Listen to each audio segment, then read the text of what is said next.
오늘은 선교를 주제로 말씀을 나누겠습니다.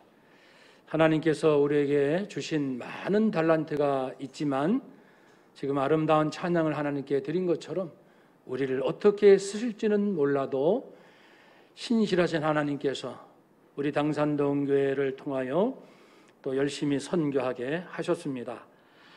오늘 선교에 관한 말씀을 나누기 전에 우리 교회가 열심히 했던 선교의 모습들을 잠깐 살피고자 합니다.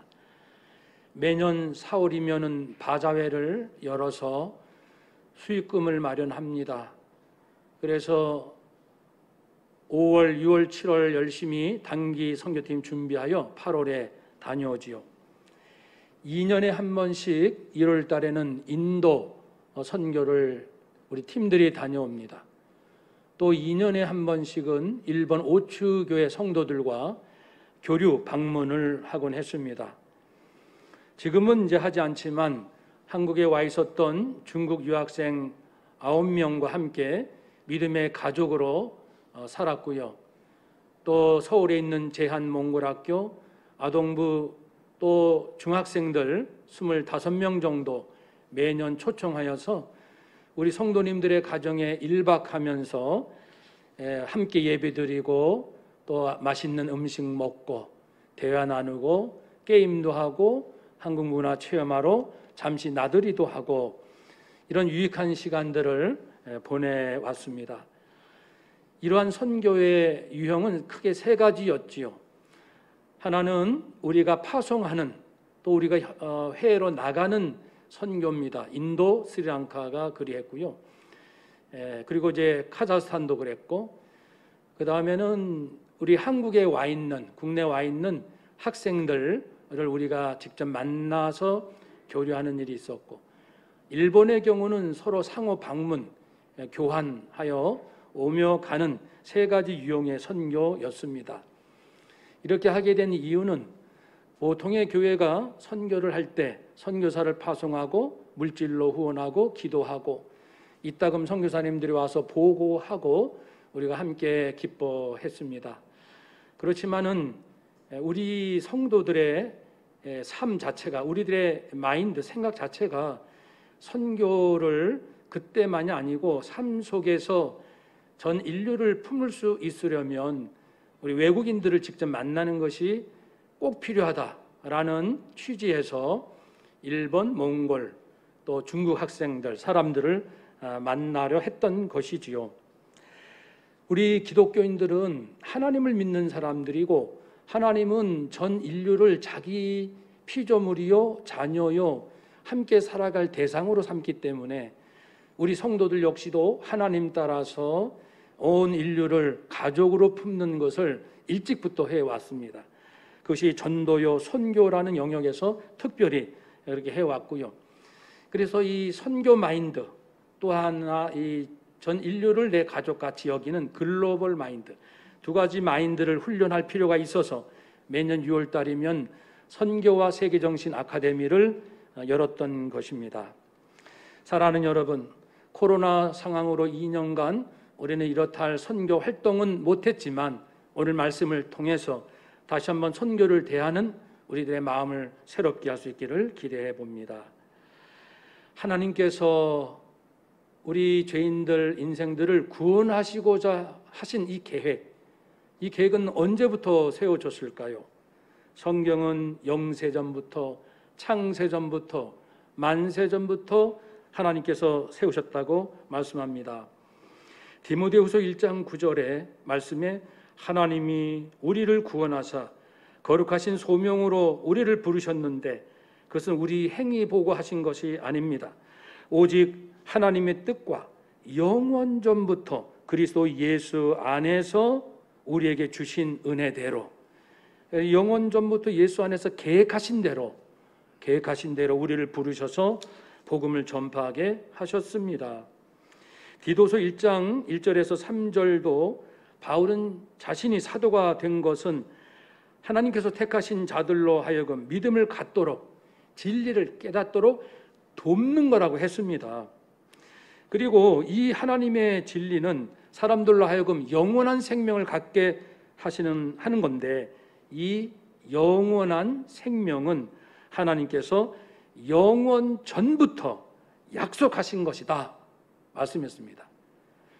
참 인간의 생각으로 이해하기 어렵습니다.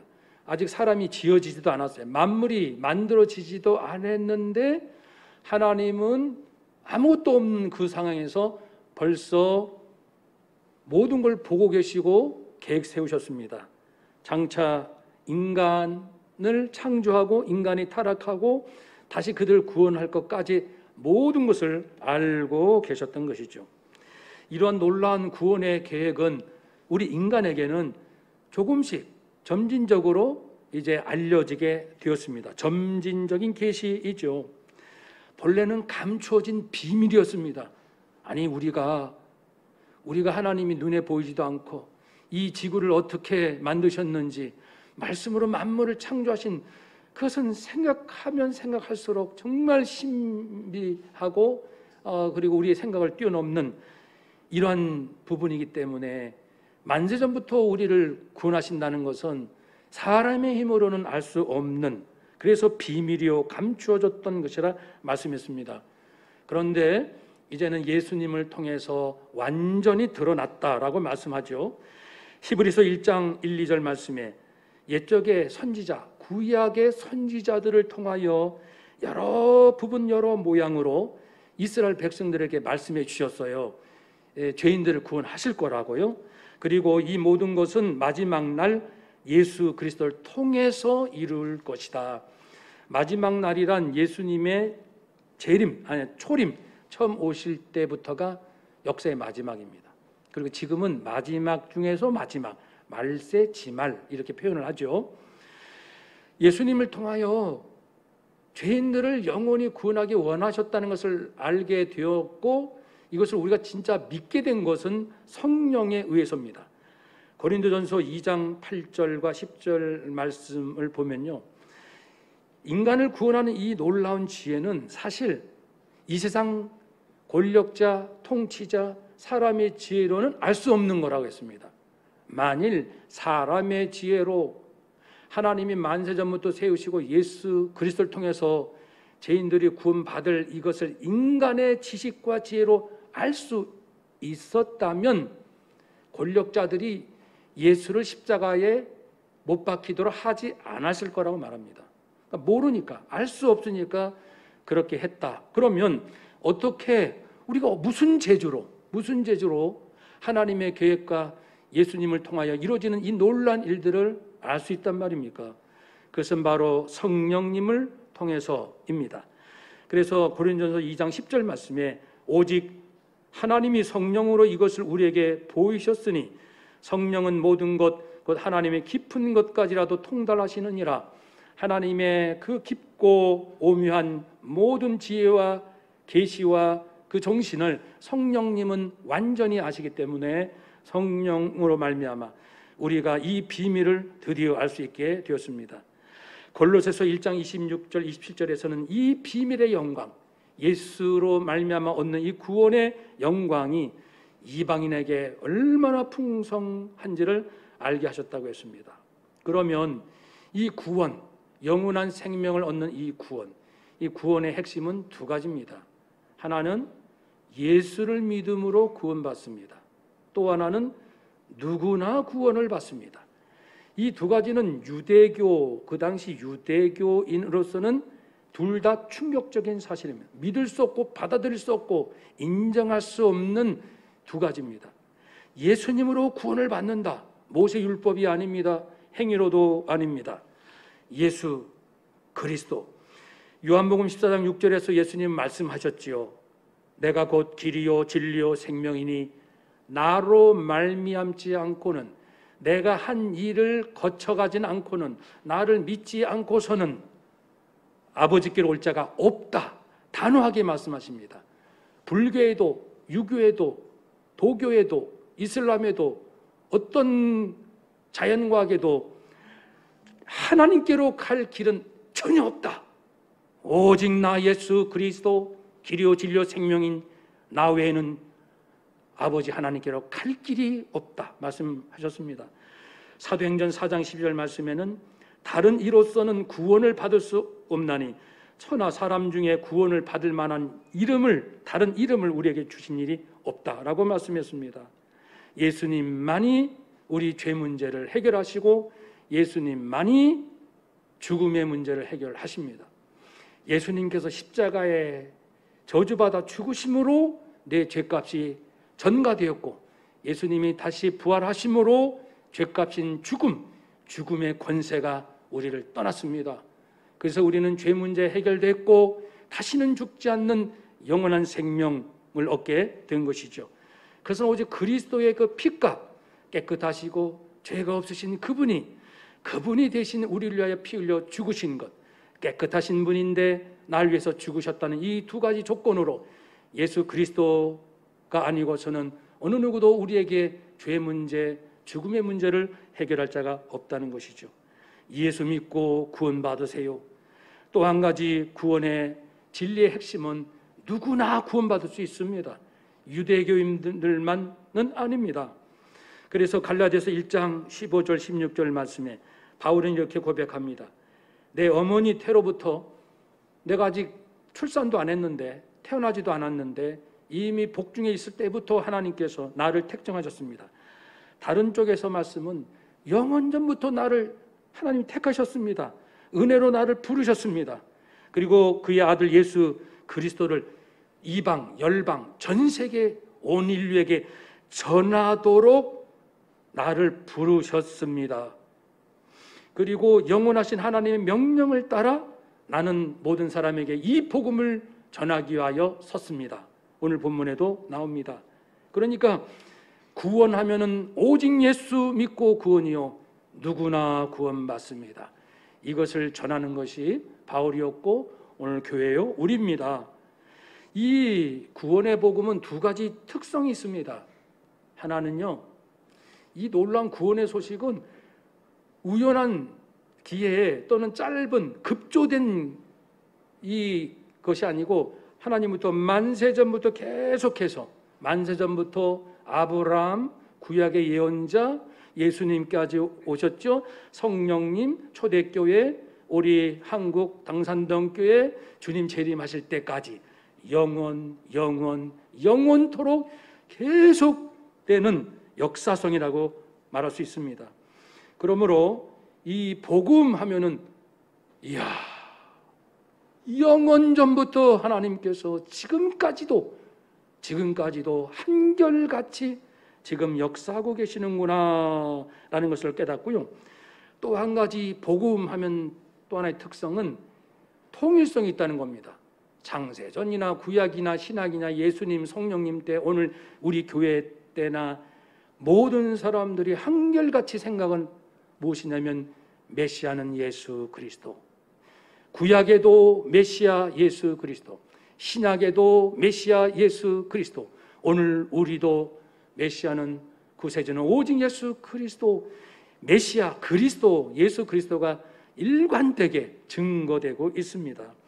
그렇다는 것은 모든 만물을 창조하신 하나님 그분이 진리시고 모든 걸 있기도 하시고 없기도 하시는 그분께서 이토록 전 역사를 통하여 오직 예수 그리스도가 메시아임을 한결같이 드러내신다는 것은 온 인류가 놓쳐서는 안 될, 망각해서는 안 될 가장 중요한 진리인 것을 알게 되죠.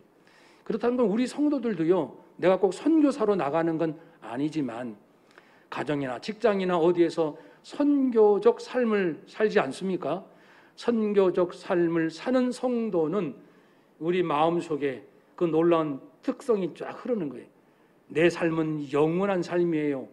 나는 우연히 태어났다가 잠시 한 100년 살다가 사라지는 것이 아니라 나 아무개는 영원전부터 하나님의 계획 가운데 있었고 그리고 3000년 전, 2000년 전 그리스도를 통하여 오늘까지도 지금까지도 오직 예수 그리스도를 고백하는 이러한 삶을 사는 나입니다. 그러니까 우리 짧은 100년을 영원이라는 관점에서 보게 되고요. 그리고 우리가 어렸을 때 청년, 장년, 노년 인생의 수많은 희로애락 어떤 것을 경험할지라도 그 속에서는 예수 그리스도 그리스도 메시아는 나의 구주는 그리스도 예수 그리스도 이렇게 고백을 하고 있다는 거예요. 전 인생을 통하여 주님을 모시고 살아가는 우리라는 것이 성도의 선교적 삶의 특징입니다. 근데 이 복음, 예수 믿고 구원 얻는 이 복음은 능력이 있습니다. 하나님이 이 복음으로 성도들을 능히 견고하게 단단하게 해주신다고 했습니다. 그러므로 예수님 믿는 우리는 이제 옛날 어르신들이 너 이렇게 물러 터졌니? 이런 표현들을 하셔요. 그것이 아니라 우리는 단단한, 부드러우면서도 단단한, 유연성이 있으면서도 확고한 어떤 그런 견고한 삶을 사는데, 이 삶이 구체적으로 뭘까요? 많겠지만은 잘 알 수 있는 방법이 있어요. 이 복음은 예수 그리스도십니다. 복음의 능력이란 예수님이 우리에게 주신 능력. 그렇다는 것은 예수님의 삶을 통해서 우리가 얻는 능력. 그러면 예수님의 생애는 흔히 6가지로 이해를 한다면 6가지를 통해서 우리에게 놀라운 경고케 하는 힘을 얻을 수 있다는 겁니다. 첫 번째가 예수님의 탄생. 예수님은 이 땅에 태어나셨어요. 예수님 왜 태어나셨어요? 이 골치 아픈 세상에 왜 오셨나요? 여기 천국에 성부 아버지 하나님과 영원토록 함께 계시지요. 예수님이 이 땅에 오신 목적은 죄인의 몸을 입으신, 죄는 없으시나 인간의 몸을 입으신 이유는 나를 구원하시기 위하여 희생의 제물이 되기 위하여 오셨잖아요. 나를 위하여 오셨습니다. 아니, 하나님의 아들께서 나를 위해서 오셨다는 겁니다. 그것도 만세전부터 계획 중에 말이죠. 그러니 이것이 요즘 말로 하면은 자존감입니다. 나는 소중해요. 한번 더 합시다. 나는 소중합니다. 그 어떤 것으로도 사람이 자기를 높이려고 하는 방법이 뭐예요? 여러 가지 있겠죠. 지식이 많다, 돈이 많다, 건강하다, 뭐가 어떻다. 그래서 나는 좀 괜찮은 사람이에요 라고 인정받고 싶은 거예요, 세상 사람들은. 그런데 예수님을 만난 사람들은 주님이 저를 위해서 오셨어요. 제가 그렇게 소중해요? 제가 그렇게 대단한 가치가 있는 사람입니까? 그렇다고 말씀합니다. 두 번째는 예수님의 공생애. 3년의 짧은 인생이지만 무의미하게 목적 없이 사신 것이 아니고 회개하라 천국이 가까이 왔느니라, 천국 하나님의 나라를 증거하기 위하여 오셨잖아요. 하나님의 나라는 창조, 구원, 평화라고 말씀드렸습니다. 그러니까 우리가 살아갈 때에 언제 어디서나, 내가 학생이에요. 공부할 때도 너 왜 공부하니? 저는요, 하나님의 창조, 구원, 평화라는 이 세계를 하나님이 하시는 일에 동참하여 하나님의 영광을 드러내기 위해서 살아요. 당신은 왜 직장 다닙니까? 저는요, 직장 생활을 통하여 하나님의 창조, 하나님의 구원, 하나님의 평화가 무엇인지 직장 동료들에게 조금이라도 더 알려주기 위해서 직장 다녀요.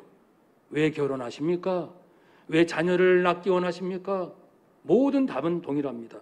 인생의 분명한 목적과 삶의 의미가 분명한 사람들 우리입니다. 그러니 단단한 인생이죠. 세 번째는 예수 그리스도의 죽으심. 주님께서 하나님의 아들로서 죄가 없으신 그분이 죽으셨다. 그것도 저주받아 죽으셨다. 나를 위하여 저주받아 죽으셨다는 것은 나를 사랑하시되 완전한 사랑, 그러니까 99% 사랑이 아니고 80%도 아니고 100% 사랑, 예수님으로서는 나를 사랑할 수 있는 모든 사랑을 다 주신 거예요. 완전한 사랑을 받았습니다. 완전한 구원을 받았습니다. 그것은 정서적인 안정감입니다. 사람들은 만족하고 감사하고 기쁘고 즐겁게 살기 원해요. 그리고 속이, 마음이 편안하기 원합니다. 그 비결이 그리스도인들은 주님의 그 완전한 사랑, 십자가에서 보여주신 완전한 사랑을 내가 받았습니다. 그거 속에서 마음에 한없는 평안과 정서적인 안정감을 얻을 수 있다는 것이죠. 마음이 불안전하면 사람들이 일도 집중도 안 되고 관계도 온전치 못해요. 마음이 평안하고 담대하고. 네 번째, 예수 그리스도의 부활. 죽으셨는데 다시 살아나시고 나 또한 다시 살 것을 말씀하셨다면, 그러면은 죽음이 가장 두려운 건데 죽음도 이제 겁내지 않게 된 겁니다. 사람들이 너 까불면 죽어? 이 죽음이 그렇게 두려워요. 그런데 죽이려면 죽이시오. 내가 한 번 죽지 두 번 죽습니까? 나를 위해서 주님이 죽으셨는데 내가 나를 위해서 새삼 생명에 연연해 하겠습니까? 죽음도 두렵지 않습니다. 우리 초대교회 성도님들처럼 죽음을 이길 강인함이 바로 예수님의 부활 신앙에서 얻게 되죠. 다섯 번째, 예수님의 천국. 예수님은 부활 승천 천국에 이르셨습니다. 예수님 천국에 계시니까 어떠세요? 심심하세요? 아니면 그냥 마냥 좋으세요? 예수님도 하실 일이 있다고 말씀했습니다. 우리를 위해서 자나깨나 기도하시고 중보기도 하시고 기도를 통하여 우주적 경영을 하시고 우리가 영원히 살 집을 만들고 계시고 거기에도 삶이 있는 거예요. 천국에도. 그러니까 주님은 얼마나 기뻐하실까. 자신의 죽음으로 그 믿음으로 구원받은 하나님의 백성들과 함께 부활하여 영원히 천국에서 살 생각을 하실 때 우리 예수님이 얼마나 기쁘시겠어요. 우리 부모들도 어린 자녀가 있다고 합시다. 부모가 어디에다가 아름다운 정원을 만들었어요. 정말 귀한 걸 만들었습니다. 이제 한 몇 개월 있으면 내 사랑하는 자녀를 데리고 와서 야, 여기 아빠가 만든 거야. 여기서 마음껏 놀아라. 그 얘기하고 싶은 거예요. 왜냐하면 이렇게 귀한 것을 가장 사랑하는 사람한테 알려주고 싶고 보여주고 싶고 우리 아들, 딸들이 거기서 뛰놀고 행복해하는 모습을 보고 싶거든요. 예수님은 지금 천국에서 그러한 기다림으로 스스로 기뻐하시며 즐거워하시고, 그러니 우리도 예수님 천국에서 우리를 보시고 기뻐하시고 기다리는 그 모습을 생각할 때 우리도 심령의 기쁨과 즐거움을 누릴 수 있습니다. 여섯 번째, 예수님의 재림 언젠가 다시 오십니다.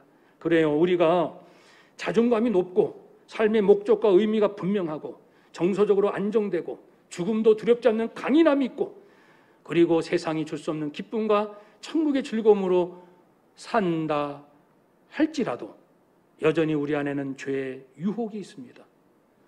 괜찮다 싶으면 어려움이 오고 나는 이제 죄에 전혀 안 질 것 같아, 이렇게 거룩한 삶을 살 것 같아, 그러다가 또 어느 순간에 유혹에 넘어지곤 하는 우리의 모습을 볼 때 참 마음도 아프고 때로 슬프지요. 그러니까 주님의 재림 다시 오실 것을 우리가 깨닫고 기다리게 됩니다. 경각심, 겸손, 자만하지 말자. 예수 잘 믿는다고 자만하지 말자. 일이 잘 풀린다고 자만하지 말자. 사탄 마귀 원수 언제라도 나를 잡아먹으려고 우는 사자가 삼킬 자를 위하여 두루 찾는 것처럼 내 약점, 나의 방심할 그 부분을 틈타 보고 있겠지? 깨어 있는 것이죠. 경각심입니다. 그게 이처럼 이런 6가지로 예수님의 삶을 통하여 그 은혜로 무장한 사람들, 이런 사람들이 바로 복음으로 견고한 사람입니다. 우리 아들, 딸, 우리 손자, 손녀들이요, 이런 6가지로 단단하게 무장해 놓으면 전 세계 어디에다가 좀 표현이 재밌게 던져놔도 아프리카든 이슬람권이든 남미든 어디든 던져놔도 그 안에 계신 하나님의 사랑과 그리스도 성령의 역사로 말미암아 최소한의 그런 높은 자존감과 확고한 인생의 목적과 정서가 안정되고 죽음도 두렵지 않고 세상이 알 수 없는 기쁨과 즐거움으로 그러면서도 늘 겸손하고 깨어있는 그러한 우리 자녀, 자손들 될 줄로 믿습니다. 우리가 이 믿음으로 우리 자손들을 잘 키우기를 원합니다. 이 놀라운 복음, 이 복음을 바울은요, 나의 복음입니다. 로마 교회 성도 여러분, 내가 여러분에게 전하는 이 복음은요, 나의 복음이에요. 내가 지어냈다는 뜻이 아니에요. 내가 확실히 믿고 전한다는 뜻이고, 이 복음은 직접 계시, 성령께 받은, 그리스도께 받은 계시랍니다. 갈라디아서 1장 11절 12절. 이것은 사람에게 받은 것이 아니고 배운 것도 아니고 오직 예수 그리스도의 계시로 알게 된 구원의 복음입니다. 그러니까 그래서 뭐죠? 결론. 그래서 어떻다는 거예요? 너무나도 분명하고 강력하고 아름답고 이 땅의 축복 중에 축복인 이 영생과 구원의 복음을 내가 알고 전한다면 어떤 마음이 생길까요? 바울은 그 마음을 나는 이 사람을 구원하는 위대한 복음을 전함에 있어서는 내 생명을 조금도 아끼지 않습니다. 이러한 담담이 있는 거예요. 사도행전 20장 24절 내가 달려갈 길과 주 예수께 받은 사명 곧 은혜의 하나님 은혜의 복음을 증언하는 일을 마치려 하면은 나의 생명조차 조금도 귀한 것으로 여기지 않습니다. 내 생명 귀하죠. 내 목숨 귀합니다. 그래서 우리가 조금만 아파도 빨리 병원에 달려가요. 어떻게 할까 걱정합니다. 내 몸이 그렇게 소중해요. 그런데 이 목숨도 아깝지 않습니다 라고 말할 수 있는 것이 있다면 그것은 죽어가는 사람 구원하여 영원한 생명을 그에게 줄 수만 있다면 어차피 내 인생도 잠깐 살다 떠나는 것, 누군가가 나로 말미암아 영원한 생명을 얻을 수 있다면 잠깐의 내 육신적 생명은 버려도 마땅합니다. 이러한 마음이 있는 거예요. 세상이 감당할 수 없는 사람이라 할 수 있죠. 바울은 이러한 복음 전파의 사명은 영원하신 하나님의 명령으로 되어졌다고 합니다. 내가 자의적으로 만든 것이 아니요 하나님의 명하신 대로 내게 맡기신 것이라. 우주의 하나님, 우주의 창조의 하나님께서 내게 사명 주셨다. 그럼 이건 또 무슨 의미입니까? 내가 지금 선교사의 이 사명은 하나님께서 주셨다라는 것은 내가 선교하는 과정에서 겪게 되는 많은 일들이 있을 텐데 이 일을 내가 어쨌든 대처할 거 아니에요. 어쨌든 사람도 만나고 어떤 일도 계획할 것이고 하는 선교하면서 행하는 모든 일, 나 바울이 이 일을 하는 권위입니다. authority, 권위는 하나님이 주신 겁니다. 비록 바울은 외모로는 왜소하고 글은 하지만 말주면은 별로 없고 자기의 난치병은 가지고 있고 여러 가지 시련도 많고 세상적인 눈으로 보면은 참 초라하고 보잘것없는 사람인데 이 조그만 바울의 그 안에는 나는 하늘의 권위로 이 일을 합니다. 나는 하나님을 위하여 죽어도 행복합니다. 이런 거 있는 거죠. 우리 직장 생활을 이렇게 한번 해보세요. 학생들 공부를 이런 마음으로 해보세요. 나는 하늘의 권위로 공부합니다. 하늘의 권위로 직장 생활을 합니다. 주님을 위해서라면 나는 죽어도 행복합니다. 그래서 마지막 하나님께 영광 돌리는 그의 모습을 볼 수 있지요. 이제 마지막 이 복음 전도의 귀한 분의 간증을 잠깐 전해드리겠습니다. 지금 서울역에서 노숙인 사역을 하는 목사님입니다. 그분께서 이제 군대 제대 한 달 전 하나님, 정말 하나님이 살아 계신다면 제 생애를 하나님께 바치겠습니다.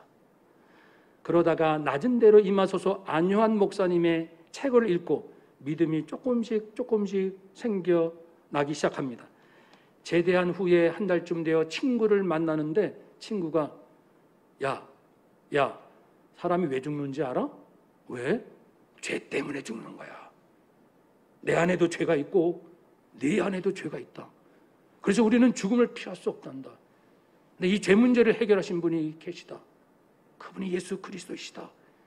그러니까 이 분이 깜짝 놀라서 나 처음 듣는데 죄 때문에 사람이 죽는 거라고? 근데 그 죄 문제가 해결되면 영원히 죽지 않게 된다고? 난 처음 들어. 아니 세상에 그런 말이 어디 있니? 성경에 있어. 그 달려가서 서점에서 성경을 사가지고 이제 단일 교회를 찾고 신앙생활을 열심히 시작을 합니다. 가정에서는 아직 믿지 않아요. 아무도. 식사 중에 감동이 와서 기도하고 싶다 하나님께. 근데 아버지가 꼭 때릴 것 같아. 아버지가 아주 싫어하거든 교회 다니는 걸. 기도할 때 그냥 뺨을 때릴 것 같은 무서움이 있는 거예요. 그래서 제사를 지내면 아버지 가정 잘 되라고 제사 지내는 거 하잖아요. 제가 하나님 몰랐을 때 이랬는데 하나님을 알고 나니 우리 가정 정말 잘 되게 하는 것은 이 죽은 조상에게 기도하는 게 아니고요. 하나님께 기도드리면 우리 가정 하나님이 지켜주실 거예요. 그러니까 저는 절은 안 하고 대신 기도할게요. 우리 가정 잘 되라고 기도할게요. 그러면은 아버지의 그 형제들 난리 나는 거죠. 이 호로 자식 같으냐라고 막 하면서 엄청난 핍박이 옵니다. 그러다가 아버지가 간암 선고를 받고 그러니까 아버지가 고생해서 살아셨는데 죽어서도 지옥 가신다면 너무나도 괴로워서 이 청년이 레위기 33장 3절 말씀을 붙들고 6시간 눈물로 기도합니다. 우리 아버지 좀 구원해 주세요. 하나님이 살아계신 거 저도 만나 주셨잖아요. 우리 아버지도 좀 만나 주세요. 그렇게 기도했는데 그렇게 반대하던 아버지가 그날 밤 예수님을 영접하고 그 3개월 후에 하나님 품에 안기셨습니다. 그리고 나서 이제 이 청년이 신학을 공부하고 이제 목사가 되려고 합니다. 그러니까 이번에는 이제 엄마가 이제 난리가 났습니다. 네가 목사가 된다고? 너하고 나하고는 아무 상관없다. 5년 동안 범거나 이렇게 불러야 되잖아. 밥 먹어라 범거나 부르는데 이름을 5년 동안 안 부르는 거예요. 너무 미우니까. 그러다가 어머니 나이 70세가 돼요. 어느 날 어머님이 조용히 말씀하죠. 아들아, 내 인생이 허무하구나. 내 인생이 허무하다. 그러면서 아들 손에 이끌려 신앙생활을 시작하였습니다.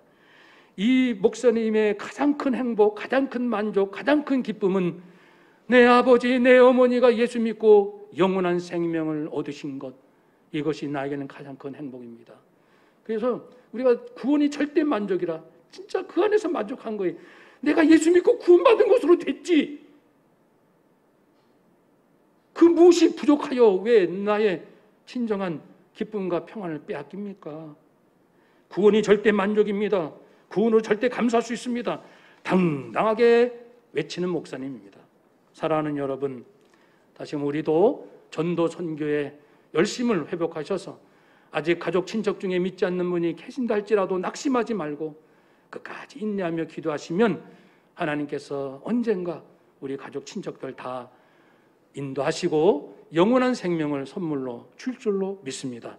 그런 구원의 은혜가 우리 모두 가운데 함께 하시기를 주의 이름으로 축복합니다. 아멘.